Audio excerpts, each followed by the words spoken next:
अब यहाँ पे क्या हो रहा था, मुझे बार बार डिस्कनेक्ट कर रहा था कंप्यूटर। क्या चला भाइयों, हमने अपाची और अपनी पल्सर की दोनों की बहुत सारी बातें कर चुके हैं। अपाची में भी काम चल रहा है, पल्सर में भी काम चल रहा है, दोनों अपने तरीके से आगे काम सेट हो रही है। आज हम बात करेंगे हमारे प्यारे कंप्यूटर की। ये है हमारा कंप्यूटर और आपको पता है कि हमारे कंप्यूटर के स्पेक की स्पेसिफिकेशन क्या है। मेरे पास जो कंप्यूटर है उसमें दो हमारी प्यारी ड्राइव डली हुई है, जिसमें एक हमारी SSD, दूसरी हमारी हार्ड ड्राइव। ये है WD ब्लैक और ये है हमारी सैमसंग की SSD। अब हो क्या रहा है, मेरी जो गेम्स है वे सारे मेरे इस हार्ड ड्राइव में पड़े हुए और उसकी वजह से ना एक गेम मेरा हमारे लोकल डिस्क सी में पड़ा हुआ है। अब उसकी वजह से मेरा कंप्यूटर थोड़ा सा स्लो परफॉर्म कर रहा है और इसी की वजह से ना मैं स्ट्रीम नहीं कर पा रहा। मैं सोच रहा हूँ कि मैं रेगुलर हो जाऊँ स्ट्रीम करने में, बट जब भी मैं गेम खेल रहा हूँ तो कहीं ना कहीं ना मेरा PC थोड़ा थोड़ा बीटी कर रहा है। तो इसलिए हम एक चीज और ट्राई करेंगे अब। और जो एक ये गेम हमारा आर्क सर्वाइवल, ये हमारा हार्ड ड्राइव के अंदर पड़ा हुआ है। वैसे मैक्सिमम गेम मेरे हार्ड ड्राइव के अंदर पड़ी हुई, सिर्फ वैलोरेंट को छोड़ के। वैलोरेंट मेरा 50 GB का राउंड है और वो सिर्फ मैंने लोकल डिस्क सी में डाल रखा क्योंकि यार इसको मुझे फास्ट लोड चाहिए था, बट अब भी ये थोड़ा सा स्लो है।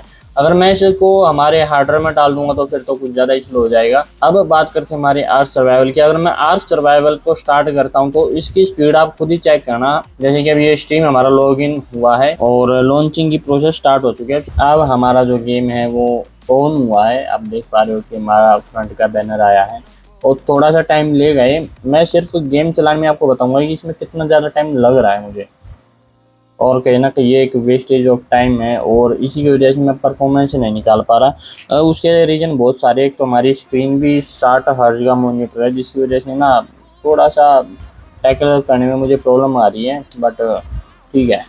वैसे थंबनेल टाइटल समझ के आप पता लगा पाओगे कि हमने क्या अपग्रेड किया है। अब जैसे कि हम टेस्ट को स्टार्ट करेंगे, ज्वाइन करेंगे गेम को, और ये हमारा सर्वर का नंबर है और मैंने सर्वर को ज्वाइन किया। अब जैसे मैंने ज्वाइन किया, यहाँ पे हो क्या रहा है कि वहाँ से सर्वर से हमारे पास डाटा भेज रहा है, मतलब अपलोडिंग और डाउनलोडिंग दोनों चल रहा है कि भाई मैंने वहाँ पे डाटा भेजा कि मैं लॉगिन करना चाहता हूँ। मैं लॉगिन के लिए रिक्वेस्ट भेजी, अब उन्होंने एक्सेप्ट किया, मैं घुसने के लिए तैयार हूँ। अब हमारी हार्ड ड्राइव का काम आगे स्टार्ट होगा। हार्ड ड्राइव हमारे गेम्स को लोड करेगी, हमारा मैप को लोड करेंगे, और जहाँ पे मैं अभी इस टाइम पे हमने अपना बेस स्टैब्लिश कर रखा वो लोड करेंगे। उसको लोडिंग में टाइम देखो आप कितना लग रहा है। अब जब मैंने ये गेम हमारे हार्ड ड्राइव में डला हुआ है, हम NVMe का भी ट्राई करेंगे, बट अभी के लिए हम हार्ड ड्राइव का ट्राई कर रहे हो। और आप ध्यान से देखो कि हमारा ना गेम यहाँ पे अभी स्टक हो गया है, एक हल्की सी भी चीज़ नहीं हिल रही है आसपास। और देखते हैं कितना ज़रा हमारा टाइम लेगा। अब मूवमेंट होनी स्टार्ट हुई है इसकी।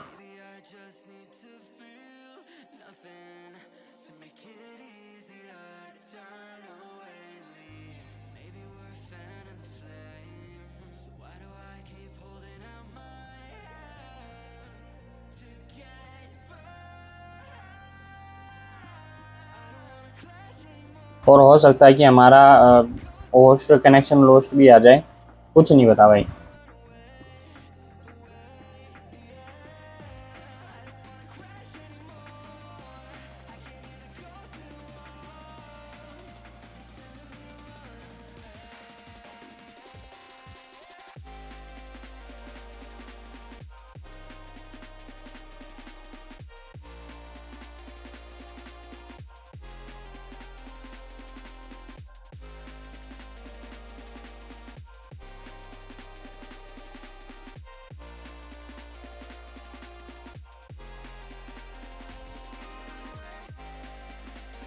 जैसा कि पता कि ये हमारा जो गेम है ये डायनासोर बेस्ड गेम है और अभी जस्ट लोड हुआ है हल्का सा। उसमें आप देख पा रहे हो कि सब कुछ ब्लैक स्क्रीन हो रखी है। आप बोलोगे कि हमारा जो ग्राफिक कार्ड का इशू ये हो सकता है, बट ऐसा कुछ नहीं है। ग्राफिक का की जो हमारी यूटिलाइजेशन है वो बहुत कम रहती है। मैंने ट्राई किया अभी चलाने का, देखते अगर ऊपर वो आ पाता है ओवरले तो।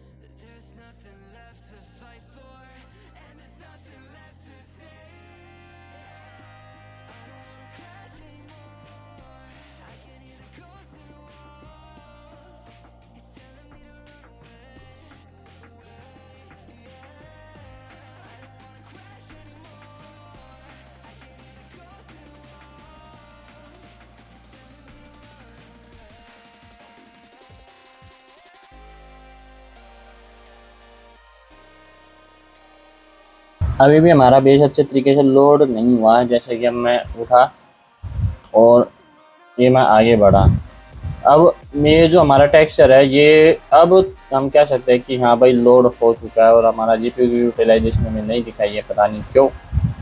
अगर मैं, आप देख रहे हो कैसा हमारी स्क्रीन अटक रही है, सिर्फ ये एक रीज़न है कि हमें अपना जो गेम है वो हार्ड डिस्क में ना डाल के एनवीएम में डालना चाहिए। अब जब मैंने अपना कंप्यूटर बनाया तो मैंने स्पेसिफिकेशन में एसएसडी या एनवीएम ही लिख के दी थी, बट हमारे जो प्यारे कंप्यूटर बनाने वाला इंसान है उसने किसी यूनिवर्सिटी के प्रोफेसर से पूछा था कि बेस्ट चीज़ क्या है, तो उन्होंने मुझे 13,000 की 2 टेराबाइट की WD ब्लैक हार्ड ड्राइव दी।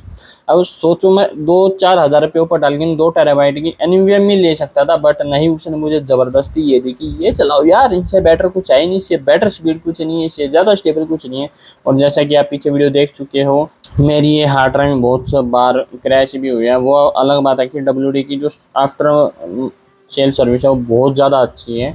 अब मुझे अगर ये अच्छे से गेम अगर खेलना है कि मेरा गेम बिल्कुल ना अटके, तो मुझे क्वालिटी, क्लाउड और फोग सब कुछ जीरो करना पड़ेगा, उसके बाद मेरा गेम अटकेगा नहीं। बट अभी भी थोड़ा थोड़ा अटक रहा है, देख रहे हो आप कैसे जंप कर रहे हैं। ये हमारा बेस लोड हुआ है, बस अगर मैं कोई भी डायनो निकाल के अगर उस डायरेक्शन में जाऊंगा थोड़ी दूर तक जहाँ पे मैं मार्क कर रहा हूँ वहाँ पर जाऊँगा तो गेम कहीं ना कहीं मेरा और ज़्यादा अटकेगा। खैर हम एक बार जाके ही देख लेते हैं कि कैसे क्या सीन देता है। वैसे आप देख पा रहे हो यार, अभी भी अटक ही रहा है, ये इसमें कोई वो नहीं है कि वहाँ पे आगे जाने पे नहीं अटकेगा। अब यार आपको पता लग गया कि इसको टोटल कितना टाइम लगा है लोड लेने में, और वो अटक जब रहा है जब हमारा जो गेम की मैंने क्वालिटी, शैडो और जो फोग है वो मैंने जीरो कर दिया है। अब देखो यार, मैंने अभी तक एनवीएमई डाली नहीं है, हम डालेंगे इसके अंदर, और जो एनवीएमई है उसको एक बार आने देते हैं, फिर उसके बारे में बात करेंगे कि वो एनवीएमई मुझे कितने रुपए में पड़ी है और उसका नॉर्मल प्राइस कितना रहता, और आज तो वो कितनी लोएस्ट तक गई थी। चलो यार एनवीएमई आने देते हैं, अनबॉक्सिंग करते हैं और फिर ये वीडियो हम कंटिन्यू करेंगे। ऐसी कुछ हमारी एनवीएमई आई है। अब ये वाली जो पैकिंग है इसको ओपन करते हैं। वैसे एक हाथ से कैसे ओपन करूँगा तो मैं फटाफट ट्राई करते वैसे हो जाएगा एक हाथ से। एक हाथ से भाई मुश्किल है तो दोनों हाथ लगाने पड़ेंगे। ऐसी कुछ हमारी ये एनवीएमई आई है, देख पा रहे हो आप, एक टीवी और 5150 SM770। बॉक्स की हालत थोड़ी सी खस्ता नज़र आ रही है एक साइड से।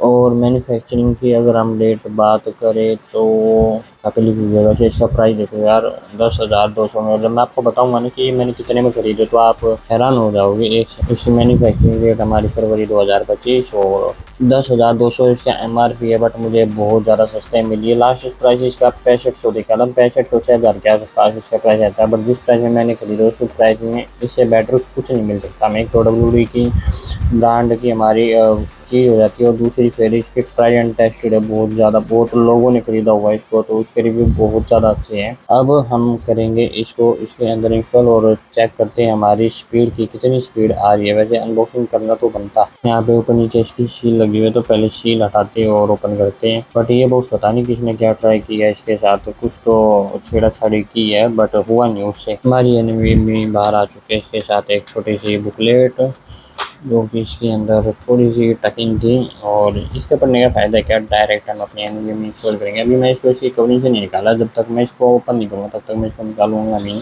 बट इसका साइज़ चेक करो यार आप, कितना छोटा सा है, और यही चीज़ हमारी कितनी महंगा है, और यही चीज़ कितनी हमारी जो कंप्यूटर की स्पीड है उसको बूस्ट कर पाएगी। मैं थोड़ा सा उल्टा पकड़ा हुआ था बट इट्स लुकिंग बेटर। चलो यार अब कंप्यूटर को शट डाउन करते हैं और इसको इंस्टॉल करते हैं इसके अंदर। कंप्यूटर को कर दिया शट डाउन और इसका जो प्लग है उसको बंद कर लेते हैं सबसे पहले, और इसको करना पड़ेगा हमें बहुत सारे वायर को डिस्कनेक्ट। तो फटाफट इसको करते हैं। हमने इसके पूरे पीछे के वायर डिस्कनेक्ट कर दिए, थोड़ा सा गंदा हो रहा है और थोड़े दिन पहले मैंने इसको साफ़ किया था, बट अब दोबारा साफ़ करना पड़ेगा क्योंकि अभी ओपन हो रहा तो कर ही लेते हैं। और इसके साथ हमें चाहिए एक और चीज़ जो कि है ये टूल किट। और अब कंप्यूटर को लाते इधर। दैट इज आवर CPU देखो भाई, हमने इसके ऊपर का ग्लास हटा दिया और आप देख पा रहे हो हमारे पास है ना एनवीएमई डालने के 3 पोर्ट दिए हुए हैं हमारे मदरबोर्ड के अंदर। सबसे पहला ये है, इसके साथ हमारी हीट सिंक आती है, और जो बाकी के 2 पोर्ट यहाँ पे दिए हुए हैं, इन 2 पोर्टों में हीट सिंक नहीं आती। कभी इन फ्यूचर अगर इसमें एनवीएमई डालनी पड़े तो हमें वे एनवीएमई के अंदर हीट सिंक भी बाय करनी पड़ेगी।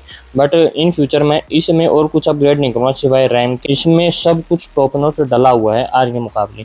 अब हमें जो हमारा ये वाली हीट सिंक है इसको हटाना पड़ेगा, क्योंकि यहीं पे हम अपनी प्राइमरी एनवीएमई लगाएंगे। प्राइमरी तो नहीं, खैर वो सिर्फ परफॉर्मेंस के लिए लगा रहा हूँ मैं। ये हमारी हीट सिंक है जो कि हमारे प्यारे मदर बोर्ड के साथ आई हुई है, और इसके ऊपर ये एक फिल्म चढ़ी हुई है और इसके नीचे अंडर लगा हुआ हमारी कूलिंग पेस्ट है। तो अभी इसको साइड में रख देते हैं, और हमें इसके लिए एक बोल्ट भी चाहिए होगा, क्योंकि हमारी जो एनवीएमई है वो थोड़ी सी छोटी है और यहाँ पे फिट नहीं होगी। उसके लिए हमारे मदरबोर्ड के साथ तो इसके पार्ट्स आते हैं, तो हम वो बड़ा बोल्ट निकालते हैं। ऐसे कुछ पॉलीथीन में हमारे बोल्ट आते हैं, देख पा रहे हो ये रहा बोल्ट। और इसको निकालने से पहले मैं एक बार कंफर्म कर लूँगा कि हमारा जो ये बड़ा पोर्ट है साफ़ सुथरा हो, इसके अंदर डस्ट ना गई हुई हो। और जो हमारी हीट सिंक है हम उसको क्लीन कर लेंगे। बट देखा जाए तो हीट सिंक भाई बहुत ज़्यादा हैवी है और इसके अंदर भी बोल्ट लगा हुआ है। तो अब हम बारी हमारी एनवीएमई निकालने की। आप एनवीएमई की अनबॉक्सिंग देख चुके हो, बट हल्की फुल्की अब फिर से देख लो। ये हमारी एनवीएमई है, इसके अंदर से हमने एनवीएमई निकाली और हम बॉक्स को रख देते हैं साइड में। बट बहुत ज़्यादा जेंटल तरीके से हमें इसको केयर करना पड़ेगा, कहीं गिर ना जाए। And that is our NVMe. अब देख पा रहे हो कितनी ज़्यादा वो जो हीट सिंक है वो हमारी इसके ऊपर अटैच हो जाएगी और यहाँ पे हमारा बोल्ट होगा टाइट। अब हमें करना क्या होगा, हमारी जो एनवीएमई है उसको जेंटल तरीके से यहाँ पे लेके आना होगा और ऐसे करके इसको इसके अंदर फिट कर देना होगा। अब आप देख पा रहे हो जब हमारी एनवीएमई इसके अंदर फिट होती है, थोड़े ऊपर की तरफ उठ जाती है, तो प्रेस करने के बाद हमारी एनवीएमई इसके अंदर लग चुकी है। अब मुझे इसके नीचे की तरफ ऐसे प्रेस करना होगा और वहाँ पे बोल्ट टाइट हो जाएगा हमारा। ये है हमारा बोल्ट जिसको हम निकाल लेंगे और इसको करेंगे हमारे स्क्रू ड्राइवर के अंदर फिट। एनवीएमई को हमने किया प्रेस। हमें बहुत ज़्यादा टाइट नहीं करना है इसको, वरना हमारी एनवीएमई डैमेज होने के चांस बढ़ जाएंगे। अब हमारी एनवीएमई अंदर एकदम परफेक्ट तरीके से फिट हो चुकी है। और ये हमारी हीट सिंक को फिट करने के पहले हमें जो इसकी प्रोटेक्शन लेयर है उसको हटाना पड़ेगा। और ये हमारा हीट सिंक का जो डबल साइडी टेप है वो है। अब हमें करना क्या होगा, हमें अपनी हीट सिंक को जैसे पहले लगी हुई थी वैसे इसके अंदर डालना होगा। हमारी हीट सिंक भी लग चुकी है, हमारी एनवीएमई भी लग चुकी है। अब हमें बस इस कैबिनेट के थोड़ा सा क्लीन करना होगा। वैसे क्लीन है पहले से ये, तो जो हल्का फुल्का डस्ट आप देख पा रहे हो ना, इसका कोई सोल्यूशन नहीं है, क्योंकि मैं ब्लोअर से इसको एक बार कुछ हफ्ते पहले ही इसको साफ किया था। अब जो हमारा ग्लास है शो करते हैं फिट। अब हम इस कंप्यूटर को रखते हैं अपना टेबल के ऊपर। I think we have connected all the wires, एक भी वायर अभी बचा नहीं हुआ है। And finally everything is on, क्योंकि हर चीज़ में इलेक्ट्रिसिटी आ चुकी है और कंप्यूटर को करते हैं ऑन। अभी तक तो सब सही लग रहा है। और अगर वे जो मैं आप अपने 3 लाइट देखे और वे बंद हो जाती है तो इसका मतलब कि आपका एकदम परफेक्ट चीज़ें चल चुकी है। क्योंकि अगर उसमें से एक भी लाइट ऑन रहेगी ना तो समझ लो कहीं ना कहीं आपके हार्डवेयर में कुछ ना कुछ तो प्रॉब्लम है, या फिर आपने कुछ गलत वायर लगाए हैं। हमारा कंप्यूटर ऑन चुका है। यह है मेरी सैमसंग 870 SATA SSD की स्पीड। और अब हम चेक करेंगे हमारी WD की, जो ब्लैक वाली हमारे पास हार्ड ड्राइव है उसकी स्पीड कितनी। और ये है मेरे WD ब्लैक हार्ड ड्राइव, उसकी स्पीड देख पा रहे हो कि 199 Mbps SSD से आधी है ये, और बहुत मतलब स्लो है यार ये। इसका बस इसी का ये सीन है कि कभी ख़राब नहीं होती जल्दी से, इतनी जल्दी ख़राब नहीं होगी जितनी जल्दी है SATA वगैरह चली जाएगी। बाकी तो भाई हार्ड ड्राइव ठीक है अपनी। मैं इसमें भी स्पेस खाली कर दूँ क्योंकि इसमें मेरे 2-3 गेम पड़े हुए हैं जिनको हम एनीमे में शिफ्ट करेंगे, शायद फोर्टनाइट को भी कर दे पता नहीं। बट अभी हम चेक करेंगे हमारी जो अभी एनीमे में हमने जस्ट अभी बाय करी है उसकी स्पीड देखेंगे, क्योंकि इसमें अभी 0 GB हीट डाला हुआ, मतलब कुछ भी नहीं डाला अभी तक। Let's test this. ये हमारी स्पीड आई है एनवीएमई की। अब देख पा रहे हो 5 GB की स्पीड है। और का हमारी SATA SSD दे रही थी 500 Mbps की, और का हमारी एनवीएमई दे रही है 5 GB की स्पीड। थोड़े से पैसे बराबर से ही हमारे WD हार्ड ड्राइव के और इसके देखा जाए तो, बट यहाँ पे जाना ज़्यादा बेटर है ना कि हार्ड ड्राइव पे। अब क्या ही बोलूँ भाई, मैं फंस चुका था उस टाइम पे जब मैंने अपना कंप्यूटर बिल्ड करा ना। उस टाइम पे एक महान आत्मा थे जिनका मान के मैंने हार्ड ड्राइव ले ली थी। बाकी ले ही नहीं थी, वो फोर्सफुली मुझे दी गई थी। इससे बेटर कुछ नहीं है, पर इससे बेटर कुछ नहीं है भाई। अब हम इसमें गेम इंस्टॉल करते हैं और गेम के जो लोडिंग की स्पीड है वो और चेक करते हैं। अपनी आर्क की देखी थी, हम दोबारा आर्क चलाएंगे और एक बार वैलोरेंट भी चलाएंगे। वैलोरेंट खैर हमारा बैटर चल ही रहा था क्योंकि वो हमारी साटा में डला हुआ था, तो उसका कोई तुक नहीं बनता, बट हम फिर भी इसमें एनवीएमई उसको चेक करेंगे। तो सबसे पहले इंस्टॉल कर लेते हैं और आर्क को भी इसमें इंस्टॉल कर लेते हैं, फिर देखते हैं कैसा कैसे। हमने अपने कंप्यूटर में गेम इंस्टॉल कर लिए है और हमारी जो एनवीएमई है वो तकरीबन 300 है, 350 GB अब फुल हो चुकी है। मैं ट्राई करूंगा कि इससे ज़्यादा इसको ना भरूँ, और मेरे पास इतने ज़्यादा गेम खेलने के लिए है भी नहीं, तो मैं कुछ ही गेम खेलता हूँ और वही मैं रखता हूँ, बाकी को मैं इंस्टॉल मार देता हूँ या तो कंप्लीट होने के बाद या फिर जब मैं उनसे बोर हो जाता हूँ तब। अब मैंने जो आर्क हमारा वो इसमें डाले हुए बहुत दिन हो चुके हैं और मैं थोड़ा बहुत खेल भी चुका हूँ गेम को। तो चलो यार सीधा कंप्यूटर की स्क्रीन पे चलते और ऑन करते हैं हमारा आर्क और दिखाते हैं कि हमें परफॉर्मेंस का कितना बूस्ट मिला है।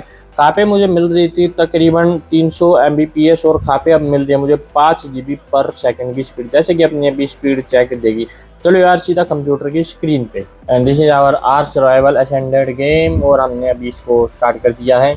ये स्टार्टिंग में थोड़ा सा लोडिंग में टाइम लेता है क्योंकि इसका स्टीम अकाउंट ऑन होता है और उसके बाद इसको स्टार्टिंग में इनिशिएट करने के लिए हल्का सा टाइम चाहिए होता है, जो कि अपना टाइम ले रहा है। बट हमारी एनवीएमई का जो काम स्टार्ट होगा तो वो आप देख ही लेना जब कैसे ये काम करती है। आप खुद ही देख पा रहे हो कि इसकी स्पीड कितनी ज़्यादा बढ़ चुकी है।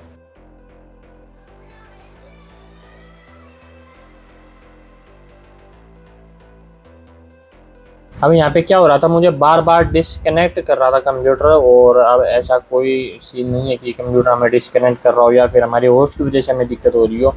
ये सिर्फ और सिर्फ एनवीएमई की प्रॉब्लम थी जो हमने अभी सोल्व की है। और आप देखो लोडिंग टाइम कितना फास्ट हो चुका है, मैंने कोई यहाँ पे फास्ट फॉरवर्ड नहीं कर रखी वीडियो, ये जस्ट लोड ही इतना जल्दी हो रहा है कि मज़ा आ रहा है वो खेलने में।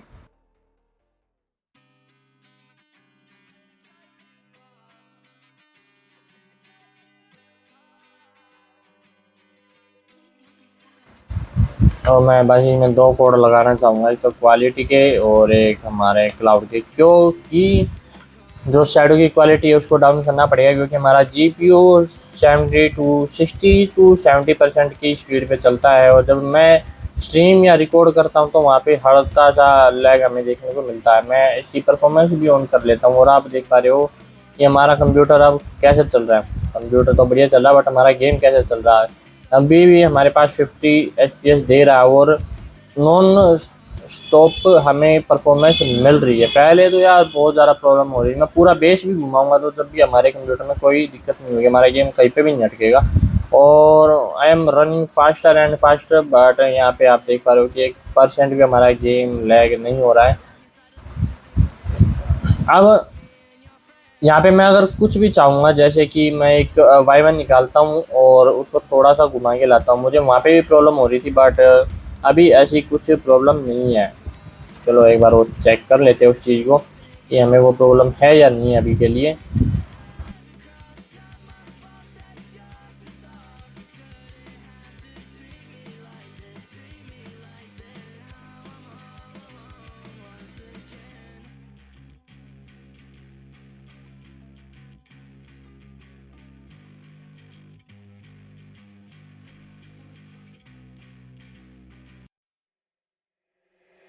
Hey, Thirst, come drop that.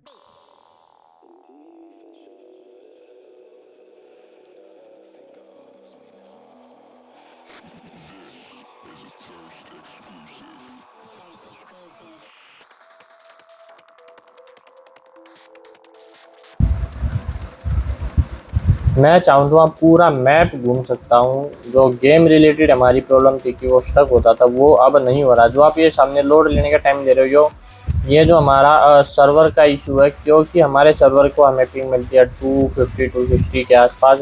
पहले ये पिंग मुझे 300 प्लस जाती थी बट जब से हमने अपने थोड़ा सा अपग्रेड किया है तब से हमें कुछ बेटर परफॉर्मेंस मिल रही है। यहाँ पे आने के बाद मेरा बहुत ज़्यादा गेम अटकता था क्योंकि यहाँ पे होते हैं डायनोस्पोन, बट अब ऐसा कुछ सीन नहीं है। और हमारे जो रेंडर रेंज है वो भी मैंने हाई कर रखी है, तब भी हमारा गेम अटकने के कोई चांस नहीं दिख पा रहे हमें। हम वापस बेस चले जाते हैं और फिर मैं आपको बताऊंगा कि मुझे ये एनवीएमई कितनी सस्ती पड़ी है आज के टाइम पे। और अभी भी हम इसका एक बार रेट चेक कर लेते हैं हमारे अमेजन पे। Let me park this wagon first.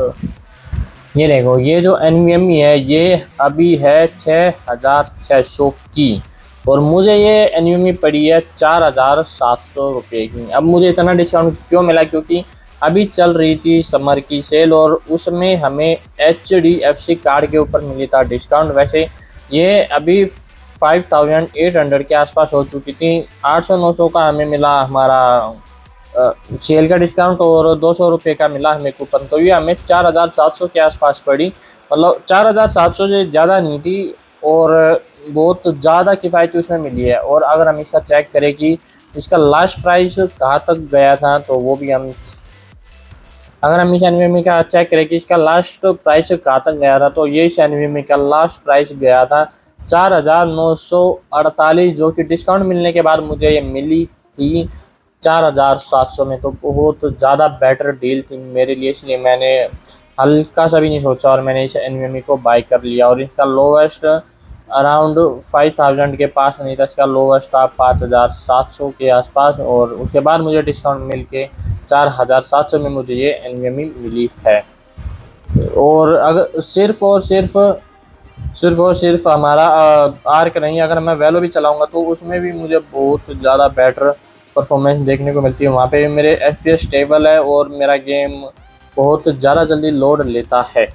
अब हम बात करें हमारी NVMe की। अगर आपको ये NVMe अराउंड 5500 के पास मिल जाए विदाउट सेल या ऑफलाइन मार्केट में, तो इससे बेटर डील कुछ नहीं है, क्योंकि सैमसंग की वो ही NVMe अगर सेम स्पीड के साथ लोगे तो तकरीबन 10,000 की पड़ेगी, और ये हमारे को सिर्फ और सिर्फ 4700 में मिली। तो इससे बेटर डील कभी भी नहीं हो सकती थी मेरे लिए, इसलिए मैंने मौके पे चौका मार दिया। और हमारा अब कंप्यूटर गेम और परफॉर्मेंस ज़्यादा बेटर चल रहे हैं। इन फ्यूचर अगर हम कभी इसकी रैम अपग्रेड करेंगे तो उसके बारे में सोचेंगे, वो भी अगली सेल पे ही देखेंगे। बट अभी के लिए हमने अपग्रेड में सिर्फ हमें NVMe डाली है। पर एक लॉन्ग टर्म रिव्यू NVMe का मैं आपको थोड़े दिनों बाद दूंगा, क्योंकि इसका वो NVMe का रिव्यू बनता है। और इसके राइवल में एक NVMe और आती है, वो है WD SN7100। उस NVMe में आपको 7 GB की स्पीड मिलती है, इसमें आपको 5 GB की स्पीड मिलती है। बस फर्क इतना है कि उसका रेट थोड़ा सा ज़्यादा था। ये मुझे 4700 में पड़ी है, और वो वाली उस टाइम पे सेल पे मुझे 6200 6200 के आसपास मिल रही थी। मुझे लगा कि यार इतना ज़्यादा प्राइस डिफरेंस है तो मैं उस NVMe पे नहीं जाऊँगा। अगर उस NVMe और इस NVMe में तकरीबन 500 रुपये का डिफरेंस होता तो मैं वो वाली लेता। बट अभी हमारा जब 1500 रुपये का डिफरेंस था, तो ये बड़ा चांस मैं नहीं चाहता था, इसलिए बेटर था कि मैं WD SN770 ले लूँ। चलो, अब इन फ्यूचर अगर कुछ भी मैं अपग्रेड करूँगा तो मैं आपको जरूर बताऊंगा। चलो, आपसे लेते हैं विदा। You know that, like and share the video and subscribe the YouTube channel.